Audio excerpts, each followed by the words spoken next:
Mul on väga hea meel, et nii palju on majandusteadlasi siia kogunenud, et välja anda järjekordselt, see siis on juba 4. korda, akadeemik Mihhail Bronsteini nimelised majanduspreemiad. Ja see on tõepoolest üsna harukordne preemia pärast seda, kui akadeemik Bronstein 2022. aastal suri 99 aasta vanuses, siis otsustas perekond, et tema mälestust võiks jäädvustada mingil sellisel moel, mis kestab kauem. Ja ma arvan, et see on väga hea mõte neil sedasi teha. Ja meil on, nagu te teate, ka 2 preemiat, see suur 10 000 preemia ja natuke väiksem 5000 preemia noorele majandusteadlasele, kes oma karjääri alustab. Aga meil on olnud nende eelnevatel 3 korral ka päevakorras selline punkt, kus need inimesed, kes on akadeemik Bronsteiniga kokku puutunud, ka on jaganud oma meenutusi. Aga seekord meil mõtlesime, et teeme veidi teistmoodi ja ma panin kokku mõned slaidid, et veidikene rääkida sellest, mida akadeemik Bronstein on teinud ja missugused need tema käekäik on olnud. Ja vaatame siis korra natukene neid slaide ka ja ma püüan mõned kommentaarid siia juurde öelda. Ja siin avapildi peal on üks lause. Minu sünnimaa on Venemaa, aga kodumaa Eesti. Ja ma arvan, et see võtab hästi kokku kogu tema elu. Täpselt nii oligi, sest kui ta oli tegelikult sunnitud Peterburist ära minema, ma kohe näitan seda ka, siis ta oli kuskil 25-aastane. Ja pärast seda elas ta kogu oma elu Eestis. Ja miks see nii oli, miks ta pidi ära tulema, sellest ma siin võib-olla natukene teile räägin sellest taustast ka. Sest ta sündis Petrogradis ja ma kirjutasin siia nimelt selle üles ka Poola juutide perekonnas, sest sellel on suur tähendus, väga suur tähendus. Ja ta siis astus õppima Keemia-tehnoloogia instituuti, siis tuli sõda, ta võeti sõtta, ta läks rindele ja käis tegelikult kogu selle tee läbi ja jäi ellu. Nii et selline käekäik. Ja pärast seda läks ta majandusteaduskonda õppima ja lõpetas ära. Ja pärast seda, ta on seda väga värvikalt kirjeldanud, ta üritas leida tööd. Helistas kuskile ja väga tore, me võtame teid kindlasti tööle, tulge kohale. Ja kui ta läks kohale ja esitas oma passi, kus oli see mitmes rida, see rahvuse rida oli, ja kui sinna oli kirjutatud juut, siis öeldi, ei, tegelikult meil ikka ei ole teid vaja. Ja nii mitte üks kord, vaid palju kordi. Ja siis selle peale ta kuulis, et Eesti on üks selline maa, kus võib saada tööd. Ja päris algul ta ei tulnud tegelikult mitte kohe Tartu Ülikooli, vaid ta andis tunde Tartus ühes või rakendus mingis koolis, nii et ta andis koolis tunde. Ja rektor Klement, kes oli sellel ajal rektor, kuulis, et üks Peterburi mees käib Tartus õpetamas. Kutsus enda juurde, ütles, et kuule, miks sa meile ei tule? Ja siis ta ütles, et aga näed, mind ju kuskil ei taheta. Ja siis võttis Klement ta vastu ja sellest hakkas pihta tema elu Eestis, nii et 49. aastast saadik. Ja siin ma panin neid erinevaid kuupäevi ja aastaid siia kirja, aga ma arvan, et see kõik ei ole nii hirmus tähtis, selles mõttes, et ta tegi oma tööd tõepoolest väga suure sellise veenmusega ja jõudis ka nii kaugele, et ta sai 75. aastal ka akadeemikuks ja põllumajandusökonoomika alal. Ja Eesti Vabariik tunnustas teda ka valge teenete märgiga ja ma leidsin ka pildi, kus tal see rinnas oli, või õieti, mida ta kandis. Nii et päris tore pilt. Ja ta suri Genfis oma poja perekonna lähedal, nii et see oli tema elukäigu lõpp. Aga nüüd ma leidsin mõned sellised tsitaadid ja ma hästi ruttu lähen siit läbi. Köörna, kes ka ise oli majandusakadeemik ja ta oli akadeemia president ka, meenutas seda, kuidas siis seda poliitökonoomiat õpetati, kuna Bronstein ju sellel ajal pidi sellega tegelema. Ja ta siin niimoodi läbi lilled ütles ka, et ta püüdis ikka rääkida, et Marxist vanem on majandusteadus ja et see ei ole kõik. Ega see keeruline oli sellel ajal nii öelda. Ja siin on üks äge pilt, mille ma leidsin, kus on peal Lennart Meri. Ja Bronstein ütles, et Meri oli ikka väga hea ja tark õpilane, küsis nii tarku küsimusi, et ma tundsin, et ma mõnel kord olen ise palju rumalam kui Meri. Nii et sellised kokkupuuted on ka. Üldse ma soovitan tegelikult YouTube'is vaadata erinevaid materjale, mida on perekond üles pannud, meil on nendest erinevatest auhindade andmisest olemas YouTube'i klipid, kus on väga huvitavaid asju ja see Ela sajani sarjas on pooletunnine saade ka Bronsteinist. Nüüd ta tegeles väga palju põllumajandusökonoomikaga ja selles valdkonnas oli ta väga palju nagu süüdi selles, et Eesti põllumajandusel tekkisid vabamad võimalused areneda. See oli see kuulus Viljandi eksperiment, kui Valter Udam oli seal ja mille tulemusena tegelikult üritati rajooni tasemel hakata tekitama midagi natukene isemajandavat Eestit mikrotasandil. Ega see oli keeruline, aga üritas ja pärast tehti Pärnus ja siis edasi arvas ta seda, et tegelikult tuleks ikka riigi peal teha. Ma leidsin ka ühe Tepandi artikli, kus on selle agrotööstuskoondise kohta joonis üleval. Ma pärast paneme need slaidid üles, siis saate uurida. Ja mis oli huvitav just selles mõttes, et niipea kui need tuuled nagu veidigi muutuma hakkasid, siis oli see talle ikka väga hea, sest oli, ütleme, kogu selle 60. ja 50-60. aastad olid majandusteadlaste hulgas Nõukogude Liidus nagu kahte liiki nagu majandusteadlased. Ühed olid need plaanimajanduse mehed, et planovikid, ja teised olid turumajanduse mehed ehk rõõnotsnikud. Ja tema oli siis see rõõnotsnik, keda siis sõimati ja kes on nagu halvad. Ja ega see lihtne ei olnud sellel ajal. Aga niipea, kui võimalused tekkisid, hakkas ta sellega tegelema.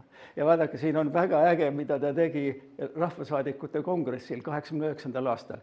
Teatas, et NSV Liidu ühisturg on vaja teha, kus kõik on võrdsed osalejad ja kus nad siis omavahel kaupu vahetavad.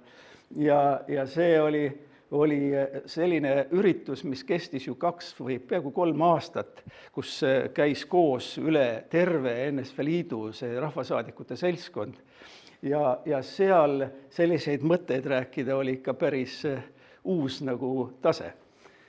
Ja kui me edasi lähme, siis Arnold Rüütel tõi veel ühe asja välja, mis on väga oluline.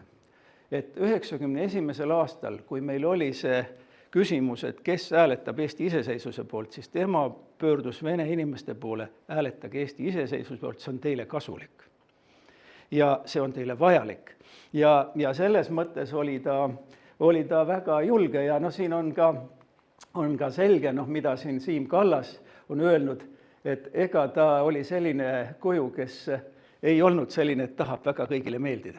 Et see ei olnud selline, vaid püüdis ikkagi oma mõtteid öelda välja.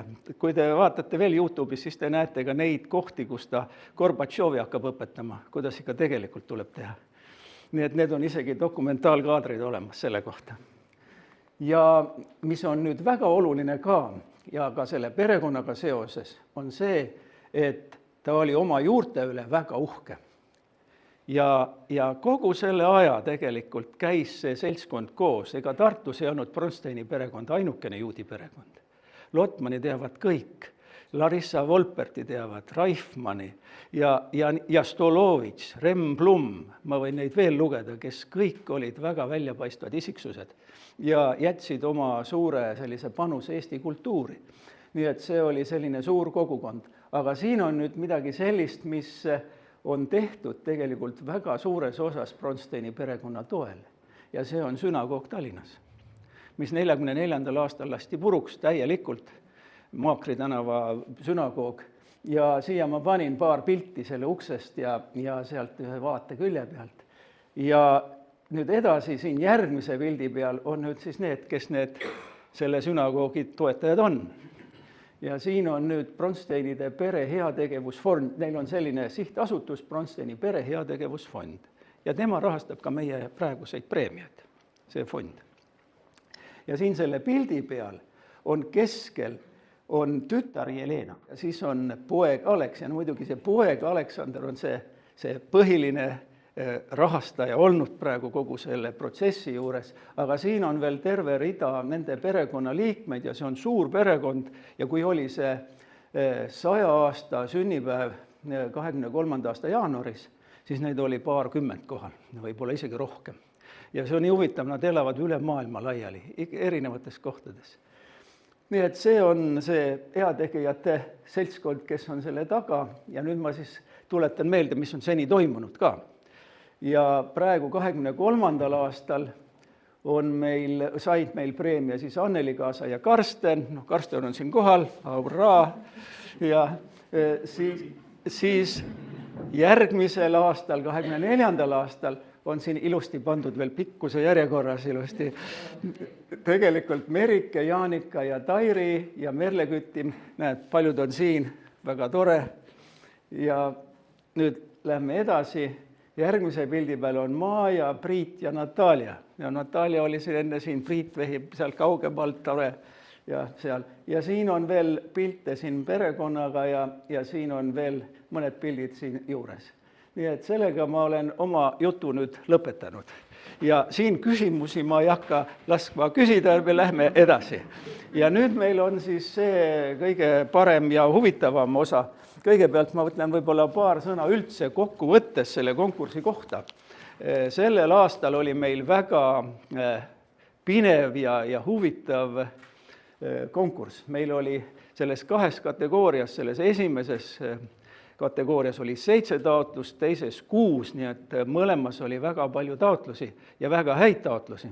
Ja väga erinevate teemade peal, siin väga erinevad, institutsiooniökonoomika, haridusökonoomika, rahandus, siis teadusökonoomika, erinevad valdkonnad ja ma arvan, et meil on praegu päris mitme aasta jagu juba neid potentsiaalseid kandidaate ees, nii et perekonnale kindlasti me lõpus ütleme, et nad peavad ikka palju jätkama, sest meil on väga head kandidaadid igal pool tulemas. Ja nüüd ma võtan siis siit ühe sellise kausta ja avan selle ja loen siis selle siin ette, nii et pinevussaalis on olemas nii preemia oluliste ja üldjuhul rakendust leidnud majandusteaduslike saavutuste eest, no see oli selle perekonna see sõnastus. Tööjõu ja töösuhete muutuste analüüs, uuenduslikud andmestike ja metodoloogiliste lähenemiste kombineerimised. Jaan Masso.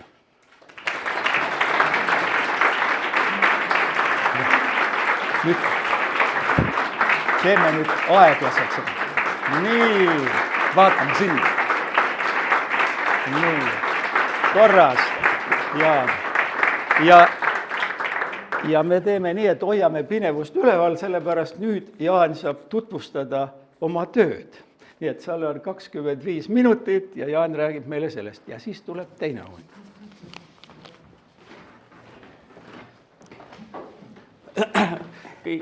Suured tänud esmalt muidugi Mihhail Bronsteini perekonnale, et ta sellise preemia asutas, seda jätkuvalt välja annab, mis aitab ühtepidi Urmas tutvustas Mihhail Bronsteini minevikku, aitab nagu üleval hoida, et noorem põlvkond seda nii ei tea, mis on väga oluline, aga samas ka tuua praeguste majandusteaduste tegevustele Eestis rohkem tähelepanu. Et siin küll öeldi, et osa põnevusest nüüd nagu on ära läinud, aga tegelikult mis on nagu väike preemia või suurem preemia, võib-olla suurem põnevus on ikkagi veel ees, et kes on see järeltulija, sest ka need eelmised preemia saajad on siin ka päris pikalt tegutsenud, aga nagu eile ettekannetus öeldi ka, et isegi olulisem on, kes on need nii-öelda noored tulijad. Urmas rääkis juba Mihhail Bronsteinist, ma natuke uurisin, minu õpingud nagu ka päris mitmel, kes siin kohal on, algasid 1994 bakalaureuse teaduskonnas ja Mihhail Bronstein oli tollal juba siis emeriitprofessor. Isiklikku kokkupuudet ei olnud, aga ma kuidagi mäletan, et ta oli ikkagi kuskil figureeris. Et minule ta midagi ei õpetanud, aga mõtlen, kas ta võis äkki meie kursuselt kellelegi midagi õpetada, sest sealt meie kursused, tule oli hästi suur kursus ja paljud sealt on jõudnud ka praegu ka majandusteadusse, nagu Merike Kukk ja Kadi Tippmann ja Helen Poltimäe ja ma kahjuks olen kindlasti jätnud siia nimetamata. Aga kõik see taust, mis Urmas ütles, no muidugi see üldine taust, et miks me peame üldse mingid tänulikud, et siin on Mihhail Bronstein ja ma tõin samamoodi sellise analoogia Mihhail Lotmaniga, ja see ajalooline taust, sellest on Edward Radzinski näiteks Stalini monograafias hästi tihedalt pikalt sellest ajastust kirjutanud, mis oli mingile kohale kaotus, aga Eestile kindlasti võit. Ja tervele minu põlvkonna ilmselt on väga, see oli see meie kujunemise aeg, 90. alguses, ka kõik see Eesti iseseisvumisega seotud ajast on väga täpselt meelde jäänud.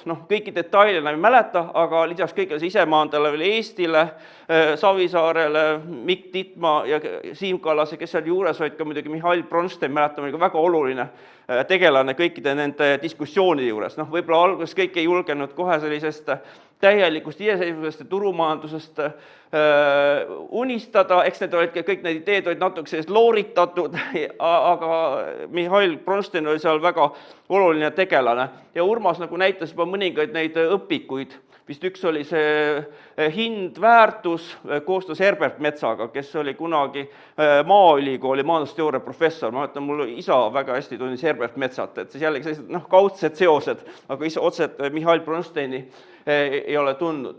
Aga jah, veel kord tänu perekonnale sellist asja alles hoida.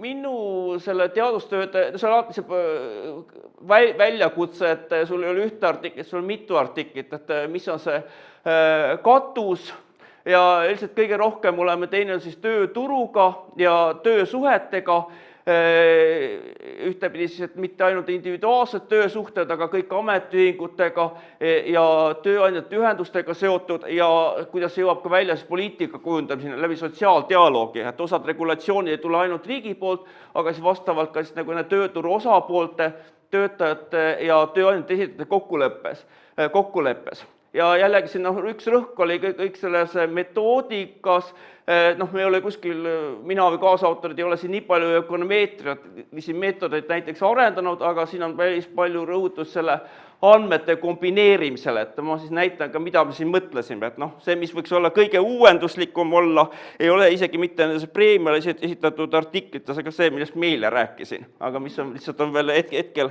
avaldamata. Ja olen ka terve elu siis töötanud enam-vähem ainult Tartu Ülikoolis, mis oli ka siis Mihhail Bronsteini alma mater. Ja siin on siis meie peahoone. Eks oli jällegi, et kui ma sain ka tagasisidet osadelt kolleegid, et ma ei tea, kas ma tohin öelda kellelt, aga siis oligi see, et oli ka see, et võrreldes esimese mustandiga me vähendasime artiklite arvu umbes 2 korda või isegi rohkem. Ja jällegi alati see, et mis ühendab artikleid, et siin osad kolleegid on öelnud ka, et näiteks doktoritööde kontekstis on selline tehniline küsimus, aga kui sa tahad luua mingit lugu siia taha, siis on see natuke keerulisem. Ja siis mõtlesime alustada niimoodi, et ma kõigepealt räägin sellest kõige üldisemast, mis toimub tööturul, ebavõrdsuste või selle tööturu tulemuste bioloogilisest või geneetilisest taustast. Ja just Aaro Aasaka tegi selle ettekande, et mis loodab teeb ka mul võib-olla mingite põhimõistetest rääkimise natuke lihtsamaks, et siis geneetikast ja sissetulekutest. Aga jällegi alati, et mis mäletab neid Aaro numbreid või jällegi, et see geneetika alati ta ei määra väga suurt osa nende mingite tulemuste varieeruvast, eriti kui räägime sotsioökonoomilistest teguristest, aga tegelikult tervise näitajad samamoodi, et palju olulisem on see, mis toimub ikkagi see tööturul, mis on need sotsiaalsed determinandid. Ja meil on hästi palju neid artikleid palkadest, siin on ka viidatud soolisele palgalõhele, aga üldse palkade ebavõrdsus määravatest teguritest. See on siis näide sellest, et kuidas tööturu ebavõrdsus tegelikult tekivad ühe konkreetse sektori näitel. Siis järgmine artikkel on siis tehnoloogiliste muutuste mõjudest ja konkreetselt teatud liiki protsessi innovatsioon, automatiseerimine ja kuidas see põhjustab ebavõrdsusi. 5. artikkel võtab natukene laiema vaate, kui see eelmine artikkel võib-olla vaatas ühe konkreetset ettevõtte näitel, et mis juhtub selle innovatsiooni tõttu, see võtab rohkem terve haruvaate, et kuidas siis digitaliseerimine, digitehnoloogiad kujundavad ümber siis pangandus- ja finantssektorit, aga mitte ainult siis ühtepidist nagu turu mõttes ja sektori mõttes, aga teisipidi ka siis töösuhete mõttes. Ja siis viimane artikkel võib-olla läheb siis kõige rohkem, võib-olla võtab sellise ka poliitilise vaate, siis tööturu institutsioonide vaate, mis on muidugi palju laiem vaade, Eestis praegu on selline väga päevakorras teema on jällegi miinimumpalk või riiklik alampalk, mille kokkuleppimine on natuke keeruliseks osutunud. Aga siin siis konkreetselt vaadatakse siis seda töösuhete ja sotsiaalpartnerite mõjukust ja just siseriikliku ja Euroopa Liidu taseme sotsiaaldialoogi seost, et kuivõrd siis konkreetsete riigi sotsiaalpartnerid suudavad seda mõjutada, mis toimub Euroopa Liidu tasemel ja vastupidi, et ta on siis nagu see Euroopa Liidu ja siseriikliku poliitika tegemise suhe, aga mitte siis antud juhul nagu riiklikul tasemel, aga siis sotsiaalpartnerite, ametiühingute ja tööandjate tasemel. See esimene artikkel, ikka need eluteaduste asjad, et siin on taga väga suured konsortsiumid, ma ei tea, Aarol vist oli 8 autorit, meil oli vist 68 või, ja kõiki neid nimesid ma ei tunne. Ka Aaro viitas ka sellel, kui Kveon et al, tegelikult ka, nagu me teame, eluteadustes tegelikult kõige olulisemad on need viimased autorid, kes on siis konsortsiumi või meeskonna juhid. Ja kui aru saab, siin paljud ei ole majandusteadlased, siis Philip Quellinger tegelikult on nii-öelda genoökonoomika professor of genoeconomics, geneetika ökonoomika professor. Minu jaoks on selline ka natuke kõrvalteema, võib-olla Aaro jaoks on natukene rohkem nüüd selle uurimisagenda, aga tema jaoks on tõesti see põhiline uurimisteema. Ja kui üks EMS, mida mina organiseerisin, ta oli ka üks selline idee keynote'i peaettekande kutsumiseks, et variant ka tulevikus, kui see teema pakub huvi, kutsuda esinema. Ja kui öelda, see seos on siis nagu geneetiliste variantide ja sissetulekute vahel ja nagu ikka me alati oluline on siis tervise teema. Aaro rääkis ühest konkreetsest tervisehäirest, neid võib olla ka muud, et jällegi see oli üks mõjukanal ka, kuidas geenid mõjutavad sissetulekut. Siin oli meil mistagi asja keerulises ka, et siin oli päris suur valim, 12 riiki, umbes 700 000 indiviidi, aga jällegi eri riikides see andmete kasutamine, kõik asjad erinesid, mis on päris täpselt sama asja eri riikide kohta teha, aga ühesõnaga tehti need arvutused eri riikides ja siis järgmine samm oli nii-öelda see metaanalüüs, et nende tulemuste üldistamine ja andmete, need kõik on siis, siin on, võib jällegi öelda, et nagu see uuring või terve see kirjandus on see ka rohkem ikkagi põhineb Euroopa päritolu indiviidideni. Et seda Eesti kontekstis see ei ole võib-olla nii oluline, aga näiteks kõige suurem andmestik oli Ühendkuningriigi biopank. Näiteks Eesti päritolu inimestest ka Svante ja Paabo on seda Ühendkuningriigi biopanka hästi palju kasutanud, see on kuskil 250 000. Et jällegi, et kui vaadata mitte Euroopa päritolu inimesi, siis päris palju ei tule mitte midagi välja, mingit seost. Nagu me teame, et kõik, et Aafrikas kõik see geneetiline varieeruvus on palju suurem, võiks olla nagu huvitav, aga seal ei tule midagi seost välja. Et see on jällegi selle andmete puhastamine on siin taga. Ja tegelikult suuruselt teine oligi siin Eesti geenivaramu. Kui me alustasime, siis oli umbes 50 000 inimesed, nüüd oli kuskil 100 000 inimese andmed, et tegelikult Eesti ei ole siin mingis marginaalne panustaja, vaid päris suur panustaja. Tegelikult Erik Aabner tegi nüüd arvutus, et ta on siis Tõnu Esko järeldoktorant ja ta peaks olema tuntud nimi ka Eesti teadusmaastikul. Siis kokkus leidsime 162 sissetulekutega seotud piirkonda genoomis, mille siis umbes pooled olid uued. Ja jällegi siin Aaro andis ka enne juba see sissejuhatus, see on nii-öelda see genoomiülene uuring või Genome-Wide Association Study, teine alternatiiv on nii-öelda see candidate gene study, kandidaatgeeni uuring, aga siin me vaatame tervet genoomi. Ja igal üksikul sellel jällegi see panus või seos sissetulekutega on suhteliselt väike, et nagu see kirjandus ütleb, me teeme selle polügeenilise indeksi, mis võtab siis kõik need üksikud variandid kokku. Ma mäletan ka, et kui kunagi ka kolleegid vist 10-15 aastat tagasi arutasid, et võiks teha ka midagi nende geeniandmetega, siis oli näiteks see, et otsime näiteks, kas on mingi ettevõtlikkuse geen, on mingi geen, mis teeb inimese ettevõtjaks. Siis teades minu väga piiratud arusaamisest kirjandusest, et see on praktiliselt välistatud, et selline asi on olemas. Et ikkagi isegi mitte ainult sotsiaalmajandusega tegurid, aga tervisega, see ei ole ühte konkreetset geeni, see on ikkagi mingid erinevad piirkonnad geenis, mis seletavad siis midagi, aga isegi kui me võtame nüüd selle indeksiga kõik need kokku, see tõenäoliselt ei saa olla väga suur osa, mida me selgitame, see kuskil 1–5% kogu sissetulekutest.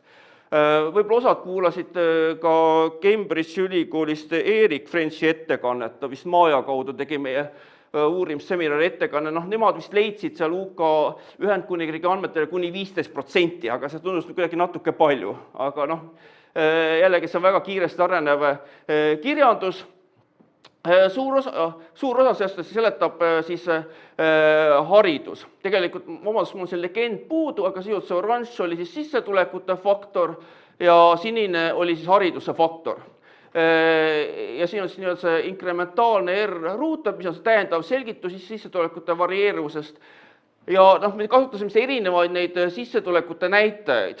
Et hiljuti meil oli ka Eesti Panga jõuluseminar, osad kuulasid seda ettekannet, vähemalt Soomes nad said konkreetselt linkidega indiviidi tasemel geeni info sissetulekute andmetega. Siin oli see teema, et eri riikides olid erinevad asjad võimalikud. Kas mõnel just said vaadata indiviidi sissetulekut, aga samamoodi ka nii Ühendkuningriigi andmetes kui Eesti andmetes me kasutasime seda väga detailse 4-numbrilise ametiala keskmist sissetulekut. Ja samuti mediaani, jällegi, mis ei peegelda kõike, aga ta ikkagi selgitab väga suure osa sissetulekute varieeruvast, kuskil 40–60%. Ja mõnikord oli ka see maapidavus keskmine sissetulek, et jällegi see andmete piirang, mida oli võimalik määras ära, mida oli võimalik analüüsida.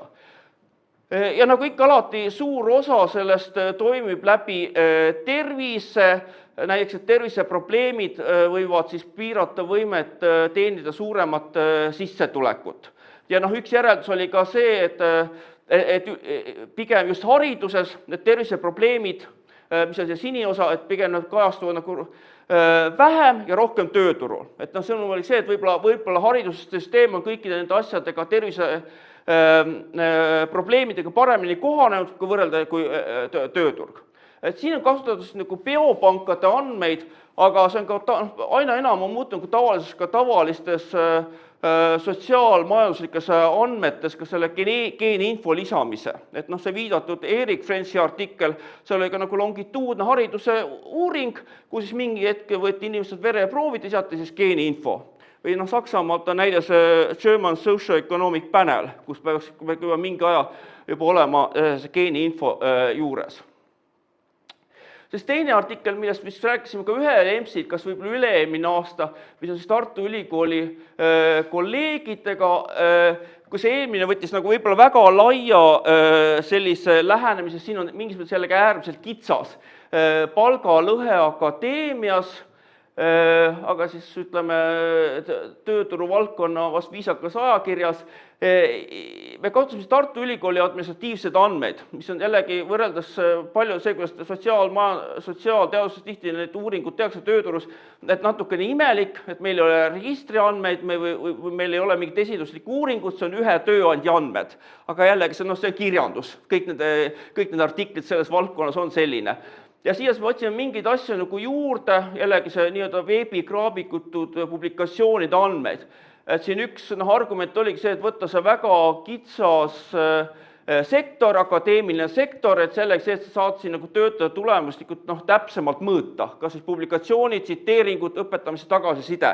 Et jällegi, et võtame küll väga kitsa vaateres majanduses, aga me saame mingeid asju selle võrra jällegi näiteks töötajate tootlikkust täpsemini mõõta. Ja muud argumentatsioonid, miks uurida just akadeemiat, et just jällegi see, et kui me uurime soolist palgalõhet, siis on mitmed põhjused, miks see võib olla naistele või eriti väikeste lastega naistele väljakutsu. Tihti kasutatakse seda sõna nagu commitment, pühendumine, võib-olla natukene segadusse ajav, aga eelkõige nõutakse suurt investeeringut inimkapitali, teadmistesse, eriti karjääri varases faasis, väga pikki töötunde, viidatakse nii-öelda mittelineaarsetele ametialadele, et kus sa pead tegema pikki töötunde ja need palgad on väga mittelineaarselt seotud töötundidega, et sa pead tegema väga pikki töötundi, need pikad töötunnid tasuvad siis nagu ära ja üldse meeste domineeritud sektor.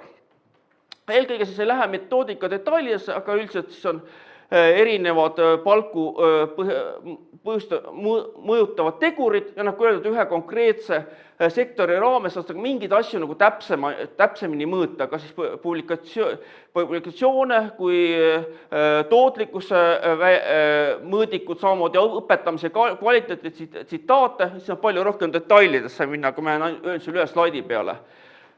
Ja siin mõned tulemused saime ka see, et loomulikult kui võtad andmed sisse, sul on see palgalõhe. Samamoodi nagu Eestis see on ajas sul nagu langenud, me vist nägime ka kuskil eri artiklites ka neid numbreid juba, aga päris paljud on siis seotud sellega karjääris edenemisega, et sama ametiala sees ei ole seda palgalõhe.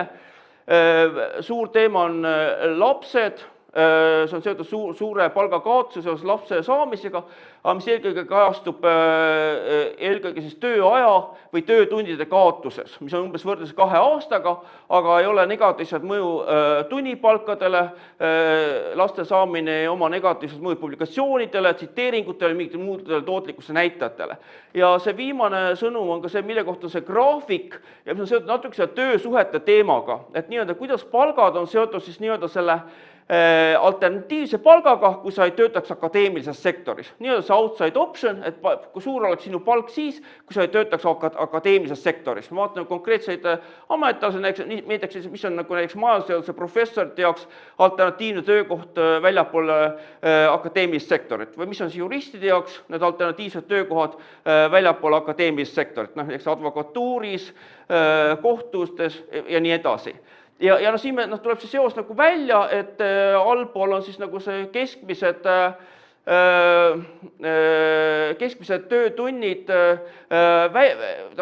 keskmine palk väljapool akadeemilist sektorit, siis niimoodi suhtarvuna. Et siis keskmine alternatiivne palk, keskmine outside option salary jagatud siis keskmiste töötundidega, see on see alternatiivne palk ja vertikaaltelje on siis keskmised tunnipalgad akadeemilises sektoris. Et siin on selge selline positiivne seos, et kui palju sa teeniksid akadeemias, on seotud sellega, palju sa teenid akadeemias, on seotud sellega, kui palju sa teeniksid kuskil väljapool mujal. Selge see, et kui sa väljas olemise väljapool akadeemiat teenitav palk potentsiaalselt on väga suur, sa oled ka nõus akadeemiasse jääma, sa võib-olla ka nõus akadeemias teenima madalamat palka, aga ikkagi need kaks asja peavad olema omavahel seotud. Nagu alati on statistilised seosed, siin ei ole kõik need punktid, kõik need erialad ei ole ühe joone peal, aga ikkagi sinna peavad olema seotud. Ja mida näitas just see, et küll see positiivne seos kehtib nii meeste kui naiste puhul, aga see seos on tugevam meeste puhul, et siin on võib-olla, mida me siis tõlgendasime nii-öelda, et mehed on võib-olla paremad palga läbi rääkijad, et mehed suudavad siis nagu pöörata oma selle läbirääkimisjõu või see alternatiivse palga, alternatiivses töökohas paremini praeguseks palgaks akadeemilises sektoris. Et see on jällegi küsimus, mis võiks olla vastav poliitika soovitused, ma selle jätan nagu kõrvale, aga see on lühiülevaade, mis me tegime. Siis üks artikkel, mis meil oli siis koostöös minu doktorantidega, läheb edasi nagu tehnoloogiliste muutuste mõjuga, mida me kuulsime palju artikleid sellest, ja see üks kitsas nagu mõõdik on ka nii-öelda see automatiseerimine, just kindlasti nii-öelda protsessi innovatsiooni mõõdik, mis tähendab, mida me mõõtsime nii-öelda siis, kui võib ka nii-öelda suurandmetega, et me siis küsitleme nagu ettevõtteid, et kuidas te olete oma protsesse muutnud, aga me kaotame kaubandusstatistikat, et nii-öelda see automatiseerimisega seotud toodete import, ühesõnaga me eeldame, kui te olete neid importinud, siis te tegelikult ka neid kasutate ka oma tootmisprotsessis, et te lihtsalt ei müü nüüd seda robotit kohe edasi. Et see on jällegi teatav selline lihtsustus, aga jällegi sellise Eesti väikese riigi nagu Eesti puhul võiks see paremini töötada. Seda isegi see algne artikkel oli Atsamoglu ja kaasautorite oma, seda on kasutatud ka Itaalia andmetel, nii et eriti väikse riigi korral ta võiks olla suhteliselt okei. Ja siin viitame tööstusrobotitele, et siin on ka nagu muud näited, nagu konveierid, kõik tööpingid, laserlõikurid, keevitusmasinad, et erinevad näited. Jällegi, mis oli enne ka hommikul, oli ka see küsimus ka, et näiteks tehisaru siin kuidagi ei kajastu. See on üks väga kindel innovatsioon. Meil jätkuva artiklites nüüd oli ka mõte, et kas seda saaks kasutada ka teist liiki innovatsioonide mõõtmiseks. Siin on väga selge see taksonoomia taga, mingit muud laadi innovatsioonilise taksonoomiat ei ole. Et me üritame ka mõelda, et saaks seda sama loogikat ka mujal rakendada. Ja kuna see kogu selle töödestsükli motivatsioon oli ka nii-öelda see andmete ühendamine, nii-öelda need lingitud tööandjate, töötajate andmed, et meil andmed siis kõikide töötajate kohta ja kõikide tööandjate kohta ja siis ka üle päris pika aja, siin umbes üle 20 aasta. Et mäletan, Jaanika Meri küll ütles vist, et see on nii-öelda siis tööturu uuringute Ferrari, et sa ei pea tegutsema selle väikese Eesti tööuuringuga 4000 igas kvartalis, aga sa saad sul on küll muutujaid vähem, aga sul on siis kogu see üldkogum.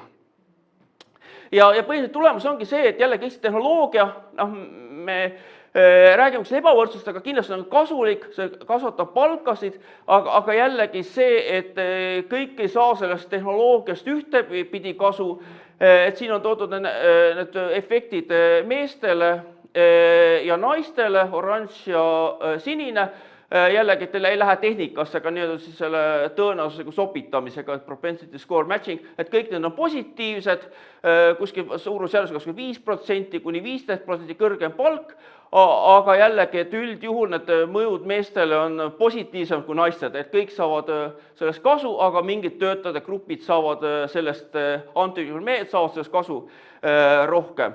Ja siis osaliselt mis siin toimub, oli tegelikult negatiivne mõju naiste proportion of female employees, et siis naiste osakaalule tööjõust, ettevõtte töötajaskonnast, et pigem naised kannatavad selle automatiseerimise tõttu rohkem kui mehed ja mitte ainult siis kõik naised, aga samamoodi kui vaatame ka kõige, ütleme sellise ametialade tipus olevaid töötajaid, juhte samamoodi. Ja siis üks implikatsioon ongi see, et näiteks kui rääkisime sellest akadeemias eelmises artiklis, et öeldi, et seal osa sellest probleemist on selles, et meil ei ole küll lõhet ametiala sees, aga võib-olla mingi probleem, et naised ei jõua sinna kõige kõrgemale. Siin on natukene sõnum see, on pisut vastupidine, et võib-olla see kõrgem naiste esindatus nendel kõrgematel ametialadel, et see ei pruugi veel garanteerida selle probleemi adresseerimist. Ja jällegi küsimus on selles hariduses ja väljaõppes, osaliselt see, mis on toimunud hariduses, võib-olla peegeldub nendes numbrites, samamoodi on see, kuidas see ümberõppe seda arvestaks. See järgmine artikkel oli siis, kui eelmine artikkel oli siis võib-olla üksikute ettevõtete näitel tehnoloogiliste muutuste mõjust, siis siin ta võtab konkreetse sektori ja kogu selle konkreetse sektori ümberkujunemisest, et kuidas siis digitehnoloogiad muudavad rahandussektorit. Et konkreetselt milline on siis fintech ettevõtete mõju finantssektori ümberkujunemisele. See oli koostöös sotsioloogidega ja meie huvi oli rohkem puhtalt tööturg, et kuidas see muudab töösuhted, et näiteks meil on siin just Skandinaavia riigid, Taani, Eesti, Holland, Rootsi olid jällegi isegi sellistes riikides, kus on Rootsi on tõenäoliselt kõik selle ametiühingute sotsiaalteoloogi mõttes võib-olla siin Euroopa tipp, kus kõik toimub kollektiivselt ja see kollektiivne asi toimub ka väga efektiivselt, ka ilma streikideta, ilma konfliktideta. Siis see oli näidet isegi sellistes riikides, isegi selline nagu pangandus, kus Eestis praktiliselt ametiühinguid ei ole, on väga kõrge ametiühingute kaetusega. Ja nüüd on küsimus see, et kui tuleb need uued finantstehnoloogia ettevõtted, kas need töösuhted jäävad nüüd samaks, see on see, et kui meil need uued ettevõtted, nii-öelda startup ettevõtted, võib-olla seal see kultuur on nagu teine, et me väärtustame paindlikkust, meil ei ole vaja see väga reguleeritud töösuhteid, tavaline argument ka, et võib-olla need on väga kõrgete oskustega töötajad, programmeerijad, neil ei ole isegi vaja sellest kollektiivset esindajat, neil ei ole endal see läbirääkimiste jõud nii tugev. Et sellised argumendid, et kas neil on vaja neid traditsioonilisi töösuhteid, traditsioonilist esindamist. Et see oli nagu see teema. Aga siin intervjuud oli selgeks organisatsioonidega, kas fintechid ise, ettevõtted, pangad, haruliidud, ametiühinguted. Ja Eesti kohta me teame, et see neoliberaalne režiim on jäänud alles, eriti suurt rolli ametiühingutel ei ole, aga eriti just Rootsis ja Taanis on toimunud ka murre nagu läbirääkimistes.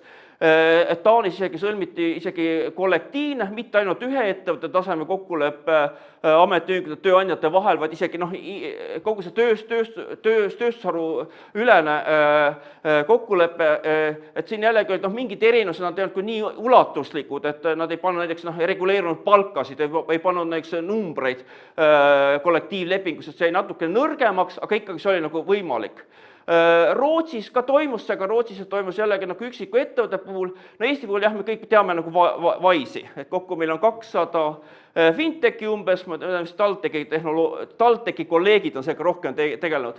Rootsi kõige suurem fintech oli Klarna, neil on kuskil 5000 töötajat või, ja nad lõpuks sõlmisid ka selle kollektiivlepingu, aga see läks läbi suure konflikti, nad tahtsid vähendada töötajate arvu, siis töötajate organiseerisid, seda protesteerisid, et te peate nagu sõlmima kollektiivlepingu, ka just nii-öelda ühe valge krae ametiühinguga, see Klarna ütles, et see neile ikkagi ei sobi, ja siis nad leidsid ühe teise ametiühingu, mille kollektiivlepinguga nad liitusid ka. Et see on nagu see töösuhete puhul, aga ütleme teisipidi, ka see artikli pealgi rohkem viitab ka sellele, mis toimub nagu mitte ainult töösuhetes, aga nagu selles turu ökosüsteemis, et kuidas need uued finantstehnoloogia ettevõtted suhestuvad selle olemasolevate pankadega. Ja ma tean, meie kolleegid hästi palju uurivad seda loovat hävitusprotsessi, creative destruction, et kas need uued ettevõtted, kas nad asendavad neid traditsioonilisi panku, ja siin me rõhkusime, et hästi palju see lugu on see, et see tegelikult sul on mingisugune koostööpõhine turu ökosüsteemi mudel, et hästi palju ikkagi nad fintech ettevõtted ei asenda neid panku, vaid nad teevad koostööd. Et kas siis on mingil põhjusel, on see innovatsioon lihtsam nendes eraldi ettevõtetes, võib-olla traditsioonilises pankades, mingid süsteemid on liiga jäigad, nad kasutavad mingisuguse rajasõltuvuse põhjus, kasutavad mingeid vanu tehnoloogiaid ja et võib-olla on lihtsam lasta see uue tehnoloogia arendada välja fintech ettevõtetele ja siis nendega teha koostööd mingil põhjusel. Et see oli nagu suur teine see järeldus. Ja viimane artikkel tuleb kõige rohkem siis ka poliitikale ja nagu öeldud, ta on siis nagu see Euroopa Liidu taseme poliitika ja rahvusriigi taseme poliitikate seos, aga mitte riigi tasemel, vaid sotsiaaldialoogi tasemel, et kuidas sotsiaalpartnerid suhtlevad siis omavahel, et ühesõnaga meid on midagi Euroopa Liidu tasemel, komisjon, Euroopa Nõukogu, siis ka Euroopa Liidu ülesed organisatsioonid nagu Business Europe, analoogsed ametiühingute organisatsioonid ja see riiklik tasand, et kuidas need omavahel seotuvad. Et jällegi see on nagu kahepoolne liikumine, et ühtepidi meie tahaksime liikmesriikides tõstatada Euroopa tasemel mingeid teemasid, mis on meile olulised, samamoodi, et mis on Euroopa Liidu tasemel, on need asjad ka jõuavad nagu meile. Siis meil olid intervjuud Euroopa Liidu sotsiaalpartneritega ja siis Euroopa Liidu ülene uuring siis 130 rahvusliku sotsiaalpartneriga, näiteks Eestis ametiühingute keskliit, tööandjate keskliit, ka siis sama kõikides riikides. Ja üldiselt siis sotsiaalpartnerid näevad seda kasu, osalemisest Euroopa Liidu sotsiaalteoloogis, aga jällegi see on alati see, nagu me oleme väga väikesed ametiühingutel, eriti tööandjatel ka on vähe ressurssi, alaarenenud struktuurid ja see võimekuse puudu meil ei lase ka piisavalt palju enda huvisid sinna Euroopa Liidu tasemel tõstatada. Aga seda nagu see oligi nagu see narratiiv, see one way street, et me ei suuda nagu enda teemasid piisavalt Euroopa Liidu tasemel tõstatada. Samas teisipidi öeldi ka see, et need teemad, mis tulevad Euroopa Liidu tasemelt niikuinii meile, see on ka kasulik meile. Et jällegi, et kui see ei tähenda seda, et see osaleb Euroopa Liidu tasemel ei oleks kasulik meile, aga ikkagi see on nii-öelda see ühesuunaline tee või vähemalt see väga, väga ebavõrdne on see. Ja rõhutada ka, et kuigi kogu see artikkel oli, kus see ajakirja erinumber oligi pandud nagu 20 aasta Euroopa Liiduga itta laienemise nagu tähistamiseks ja öeldi, et ikkagi kuni 20 aasta on möödunud, ikka on mingisugune dualism ja vahe tegemine nii-öelda ida ja lääne vahel, mis oli ikkagi praeguseks ära kadunud. Ja ma ei tea, kus ma olen ajaga, aga see on viimane slaid. Ja kui öeldi, rõhutada selle andmete uuendusele, et jällegi, et kui võtta puhtasse andmete uuendusliku mõttes, see viimane avaldamata asi, millest ma nagu eile rääkisin, võiks olla siis kõige uuenduslikum, kus me rääkisime siis nagu, see on töörände uurimine. Et Eesti puhul siis inimesed lähevad Eestist Soome. Kus ei ole tegelikult mitte midagi uut. Kõik me teame, et seal on palju neid Eestis ja Soomes tööl, aga mis on siin nüüd uus, on see, et me ühendasime Eesti ja Soome registri andmed. Et me ei ühenda ühe riigi andmeid, aga me ühendame siis kahe riigi andmeid. Mis tähendab see, et me saame siis nagu jälgida eestlasi nii enne Soome minekut kui ka Soomes ja seal ei ole intervjuud või siin mingisugune väike või mingisugune kaasuse uuringut, ühesõnaga me räägime, peaksime enam-vähem kõiki jälgime. See on umbes kokku 95 000, kes siis ilmusid nii Eesti registris kui Soome registri andmetes, et jällegi, et need siis pani kokku siis inimeste nimed ja isikukoodide peale, et see kõik tundub selline väga keeruline teema konfidentsiaalse mõttes, see võttiski väga palju aega, aga see oli võimalik teha. Ja me väidame, et sellist asja ei ole keegi maailmas, vähemalt ei ole publitseerinud veel. Me teame, tuli välja, et David Cardil on koos kaasautoritega üks artikkel töös, kus nad analüüsivad Austria ja Soome, Austria ja Saksamaa vahelist rännet, pannes kokku Austria ja Saksamaa registri andmed, aga me arvame, et see võiks jällegi olla huvitav kõik seoses üleminekuprotsessidega. Et ühesõnaga nii-öelda me uurime nii-öelda seda sündmus on nii-öelda see ränne, et Eestis Soome minek ja näiteks siis jällegi see, et see võimaldab arvestada selle selektsiooni, et ehkki kui Soome on nagu lähemal, sinna on küll lihtsam minna, sinna lähevad ka mujad inimesed, kes muidu võib-olla välismaal töötamist ei kaaluks, kuskil Londonis, ikkagi on selektsiooni efekt ja seda me saame siin nagu paremini arvestada. Ja see üldine tulemus ongi, et Eesti need töörändajad, see on ootuspärane, et see rände mõju on siis väga suur, et umbes kahekordistasid oma siis nagu neid reaalseid sissetulekuid ja siis purchasing power parity earnings, see on siis nii-öelda siis see punane joon, ehk siis numbrid on kuskil 500 kuni 750 eurot on siis kasu, aga samuti panime juurde ka need nominaalsed hinnangud. Jällegi, et hinnatasemed pead kohandama, aga jällegi see on siin see argument, et paljud inimesed ei kuluta seda raha Soomes. Nad kas saadavad selle Eestisse, ostavad Eesti kinnisvara, jällegi tõde, mis on oluline, on võib-olla see kuskil selle kahe joone vahepeal. Ja jällegi öelda, et aga see on teile selline baashinnang, et see nagu võib-olla ei anna veel seda põhilist artikli pointi. Siin on ka hästi palju seotud selle sissetulekute jaotusega, et kes saavad suurimat kasu migratsioonist, töörändest ja pigem on natuke enam on need, kes on tegelikult sissetulekute jaotuse allpool ja tegelikult ikkagi inimesed, kui nad ka liiguvad Soome, nad ka parandavad oma positsiooni sissetulekute jaotuses. Et kui sa oled Eestis saad mediaanpalka, Soomes saad natuke enam kui mediaanpalka, mis suurendab nagu seda. ja tegelikult aeg ongi läbi, et suhteliselt hästi sattus. Ja see on viimane slaid, siis see on siis Delta maja, kus me siis tegutseme ka paljud mu kolleegid. Ja siis kunagi asusime ka siin, et ma ei tea, Mihhail Bronstein ilmselt siin majas ei ole õpetanud. Aga ta oli Janno õppetooli juures, emeriitprofessor, ta käis seal päris palju. Et no see kõik kolisime siia nagu hiljem, mis Mihhail Bronstein vist tõenäoliselt oli seal Marksu majas vist ülikooli peana juures, aga nagu öeldud, et ikkagi kuidagi nimi oli meelde jäänud, et ta kuskil figureeris, ehkki ta oli küll juba emeriteerunud, aga ta ilmselt elas ka niivõrd vanaks, et sellepärast ongi niimoodi. Et siis suured tänud. No nagu te näete,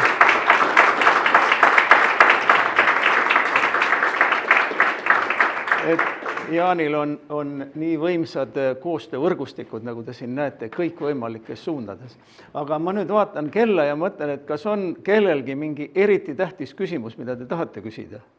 Vihjega, et ärge väga palju küsige. Geenivaramu andmete kohta, et kuidas andmete ühendamine käis, kas isikukoodidega? Seda ma läksin natuke kiiresti üle, aga antud juhul me ühendamine ei toimunud inimese tasemel, ühendamine toimus nii-öelda selle 4-numbrilise ametiala tasemel, et me sartusime välja selle keskmise palga ja panime selle sinna juurde. Ja nagu viitsin, et eri riikides kui erinevad moodi, et kuidas ühes riigis oli, et kui kes on ka oma nagu neid vereproove olnud geenivaramusse, sellega kaasas käis üsna detailne küsimus, et kes sa oled ja lisaks muudele asjadele küsiti ka, mis on teie ametiala. Ja need ametialad on skoteeritud ära 4-numbrilise ametiala ISKA koodiga ja sinna siis panime juurde selle sissetuleku. Et see on ka hästi paljudes siihen, et kui sul ei ole täpselt andmeid, kaotas selle ametialade andmeid. Aitäh, see on juba väga põhjalik vastus. Ma hoian natukene aega ka. Ma arvan, et äkki nüüd täname veel kord küsimusele ka vastuse eest ja lähme üle järgmise auhinna juurde. Jah, nii, Jaan, sa võid nüüd kohale minna.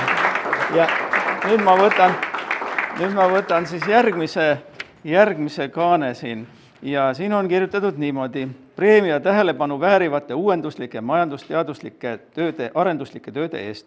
Rohedigipöörde majanduslikud perspektiivid, madala süsiniku heitega tootmine ja kaasav digitaliseerimine. Artjom Saia, Tallinna Tehnikaülikool. Nii, tule nüüd siia. Teeme nüüd nii, vaatame sinna ka. Ja nii, kui ma annan sealt veel ära. Ja nüüd me laseme Artjomil ka rääkida. Tal oli doktoritöö, 3 artiklit oli seal, aga eks ta nüüd valib ise, mis ta sellest välja valib. Austatud Bronsteinide perekond, loodetavasti nad kuuluvad meid.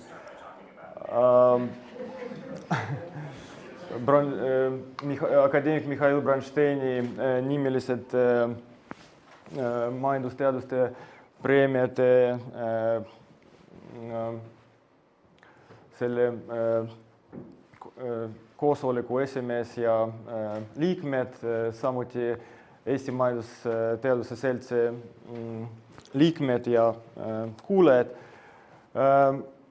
Olen väga tänulik selle preemia ees, et mulle omistati selles kategoorias, kus doktoritööd olid kaitstud viimase, nagu Urmas juba mainis, 5 aasta jooksul. Ja Mihhail Bronsteini kohta ma võin öelda nii palju, et isiklikult kahjuks teda ma ei ole teadnud, aga kui õppisin Tartu Ülikoolis umbes peaaegu 30 aastat tagasi, kusjuures ma mäletan ka Urmas ja siis teised tudengid rääkisid, et tema loengud olid eriti sisukad, inspireerivad ja mõtlema panevad. Et inimesed olid väga kommenteerisid päris palju ja olid väga inspireeritud tema loengutega. Siis minu doktoritöö on majanduslikud perspektiivid, digi- ja rohepöörde majanduslik perspektiivid, madala süsiniku heitega ja kaasav digitaliseerimine. Ma teen ettekanne täna selle doktoritöö kohta ja räägin ja teen ettekannet ikkagi inglise keeles. Siis, in English, the title of my doctoral thesis is Economic Perspective of Transition, Low Carbon Production and Inclusive Digitalization. So slightly regarding the background and motivation, that as we know that human activity leads to CO2 emissions, and digitalization basically gives hope to mitigate some risks which are coming out of that technology. And actually it gives hope that some environmental and social goals can be achieved. However, as you know, that digitalization poses risks by itself in terms of unfavorable effect, like increasing electricity use, leading to inequality and escalating and basically lifting unemployment rates. So, as we know that the major European Union target to be carbon neutral by 2050, so introducing low carbon and green energies is basically in priority, and that includes carbon capturing technologies. So as we know that Estonia chose its oil shale as reliable energy source, but the combustion of this oil shale leads to increased CO2 emissions. So if Estonia go by this way, by introducing carbon capturing technologies, is it financially feasible? The third article relates to how digital technology allows to be employed on the market, and with COVID twist on that influence. So basically, we know that COVID-19 eruption had transformed daily routines of individuals and exposing digitalization effects. So digital transformation, which of course started earlier than that, it of course can have a disparate impacts on employment. So the research question of the third article was relating to whether digital skills and broadband internet access can increase employment outcomes before and after COVID-19. So if we talk about the whole doctoral thesis and trying to integrate those three topics, which basically seem not very well related, but in general, the complexity between the green, general, and digital technologies and their employment-related and environmental impacts call for further investigation. And European Commission in its policies coined the terms twin transitions, which relate to introduction of two technologies like digital technologies and green technologies.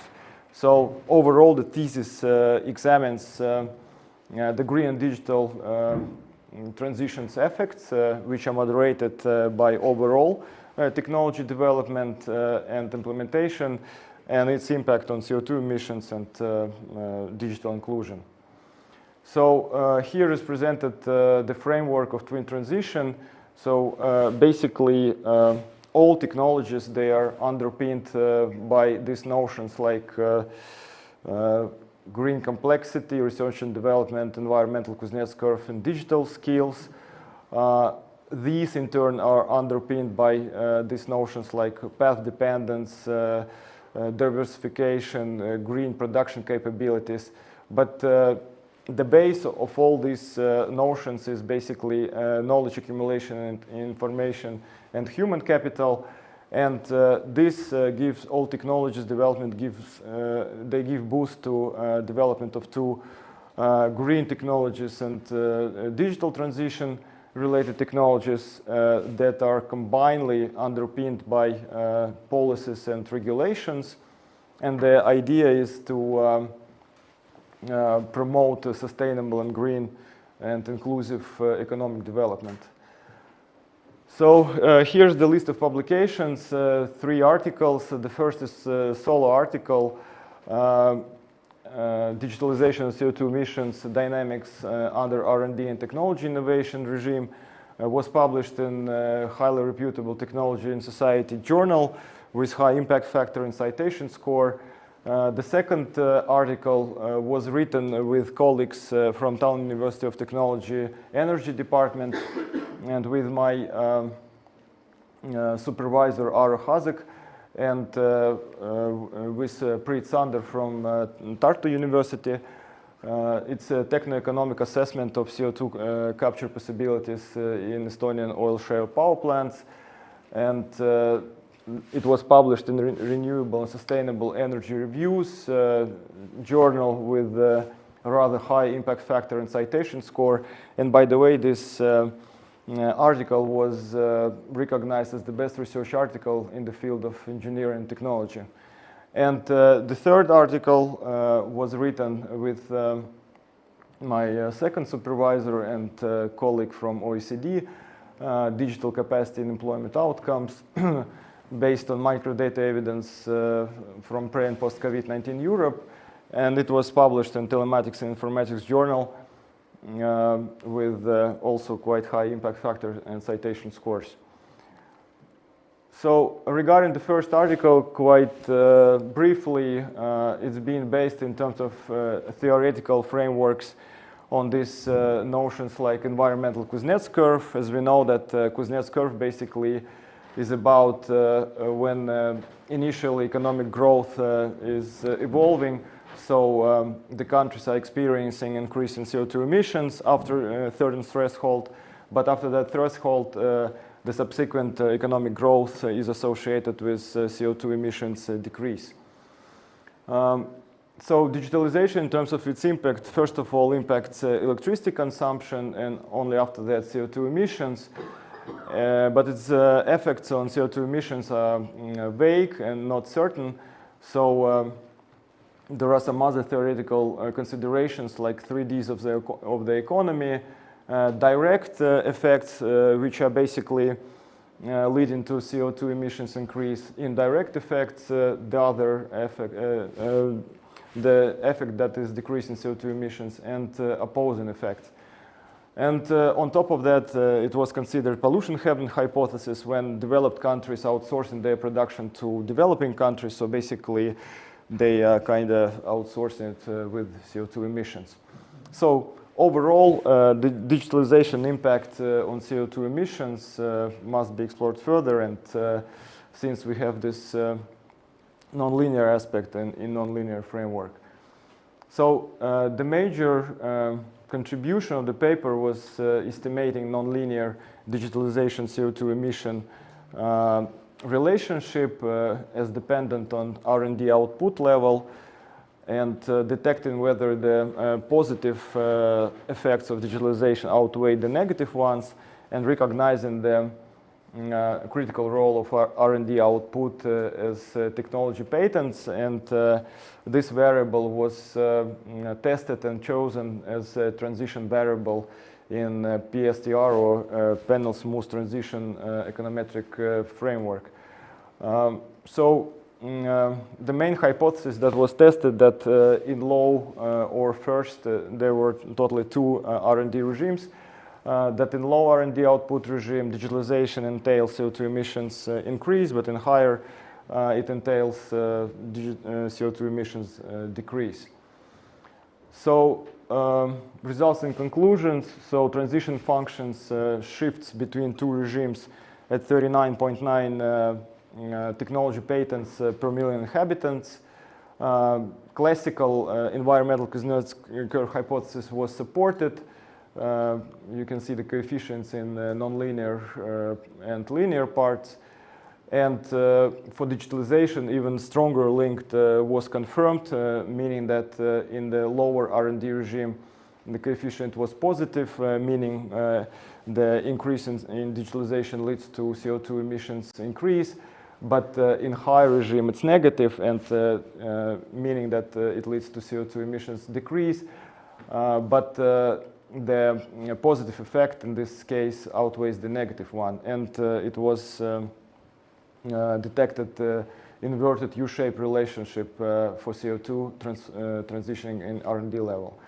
So with regard to human capital, only partial EKC effect was observed. The coefficient was negative only in second R&D regime. And with regard to COVIDs and proposition for further studies, other candidates for transition variables can be considered, and alternative indicators for digitalization also can be considered, because basically since we had a data set, panel data set, which is spanning like 22 years, so it was a little bit problematic to find good data which goes back to 1996. And of course, today's different variables could be chosen for digitalization. So the second article, Techno-economic assessment of CO2 capture possibilities in Estonian oil shale power plants. It's very interesting.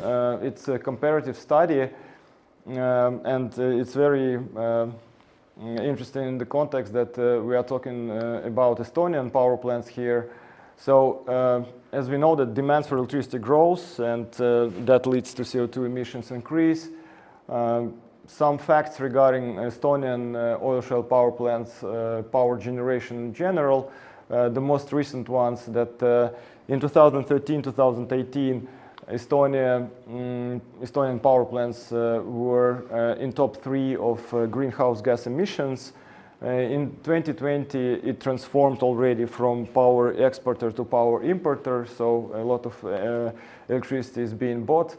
And in general, it depends on electricity price and CO2 emission quota price on the market.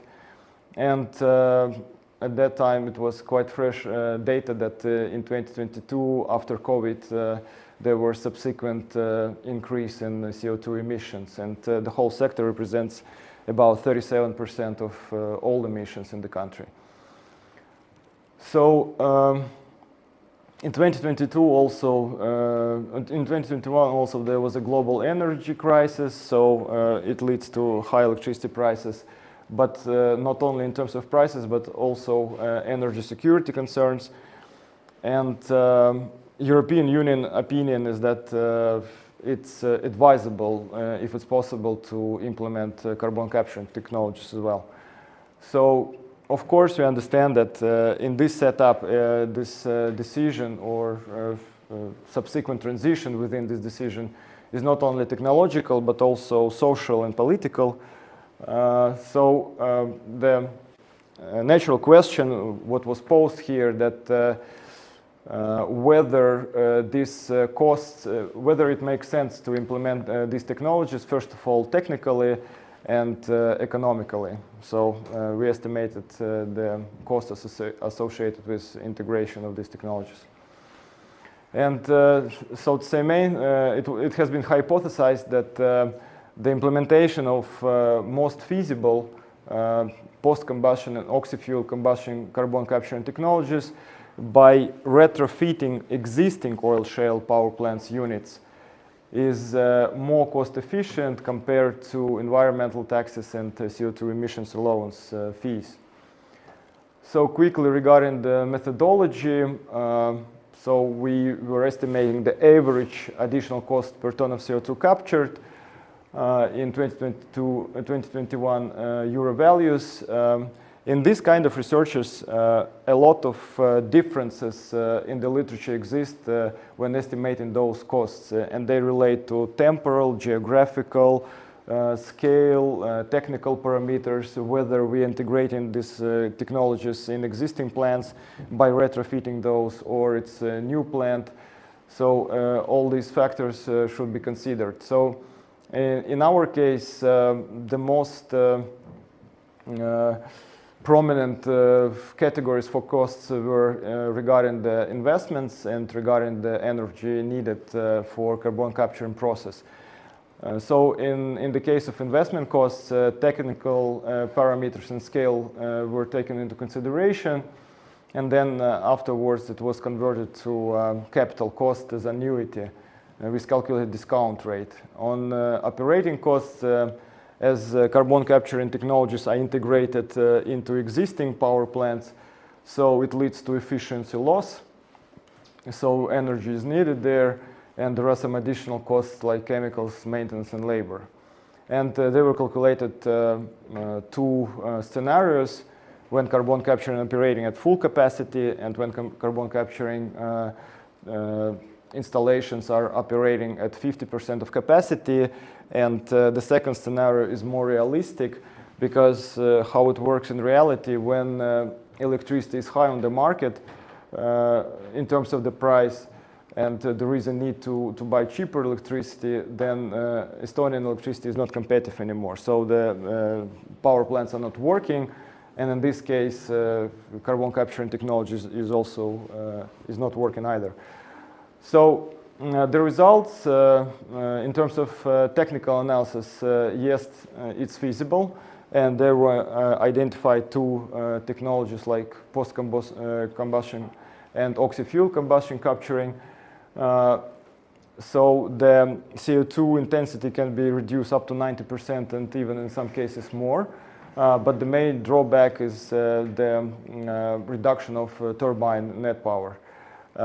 Total estimated costs in terms of economic estimations without use, transportation, or storage for first technology was in the range 42-47, and for post-combustion capturing was slightly higher, 48-56, and these are the minimum amounts without, once again, storage, use, or transportation. So the first technology was financially more feasible. In this case, there are some caveats that in terms of investments, if the decision is taken, the large upfront investments are needed, and the cost, of course, is sensitive to many assumptions that have been used in the article, like electricity price, useful lifetime, intensity of use, and etc. So all in all, technologically feasible, financially more costly when was compared to environmental charges and European Union emissions allowance fee. And so in current market setup, there is no incentive to do that, but we cannot think only on price with regard to this process, but also we have to take into consideration that it's stable electricity production. It's not like a green electricity production. You can get it on every second, and it's provided with domestic resources. So alternative could be in the way that public is imposing some kind of obligation or support measures. It might make process economically feasible, but in this case, it will be in the way of tax or some burden for private sector, and it will lead to deterioration in the competitiveness of the economy. So basically, until any viable non-fossil fuel alternative is implemented, so carbon capturing might be an option. And quite briefly on the third article, so with regard to theoretical frameworks, we know that digital transformation may deteriorate inequality and digital exclusion, and there are observed digitalization effects on employment at extensive margin and at intensive margin. And teleworkable employment in Europe increased by 20% after COVID-19 eruption. And unlike different crises, the job separation increased, but the hiring rate did not decline during COVID-19. So it's a specificity of this crisis. In terms of research question, it was hypothesized that COVID-19 reshaped the relationship of digitalization and employment, and it improved individuals' non-manual employment outcomes that come from broadband internet access, digital skills, and inter-household spillovers from tertiary education. In terms of results, all mentioned variables, they either broadband internet access, digital skills, tertiary education, they increased non-manual employment before and after COVID-19, as well as education spillover within family increases non-manual employment. But as you see that their impact is very different in pre-COVID and post-COVID era. So the results basically manifest skill-based digitalization, and the formal education is highly complementary. So the relative gains across digital skill distribution is has been changed post-COVID-19. So the gain gap between no skills and low skills increased due to the fact that there was demand for the employees, at least with low skills, and gain gap between low skills and above basic skills shrank. So meaning that the employers were ready to hire any employees that that had at least some basic digitalization skills. And further studies can cast light on the setup. Is it like valid for longer term or not? So basically that's about it, and thank you. Aitäh!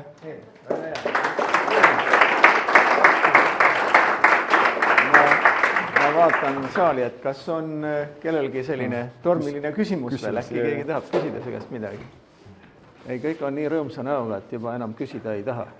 Jah, aga nüüd ma teen nii, et ma kutsun Jaani siia uuesti ja ära sa ka ära mine. Kõigepealt ma veel õnnitlen neid Teaduste Akadeemia pool. Tule siia poole, siis me teeme jälle pilti ka. Nii, aitäh. Ole tubli mees. Nii, ja anname Jommile ka. Nii, aitäh. Ja nüüd seiske sinna, tehakse teist pilti ka. Siiske natuke ette poole ja võib-olla neile. Nii. Aga siiske natuke ette poole. Nii. Hästi, üks on veel. Absoluutselt.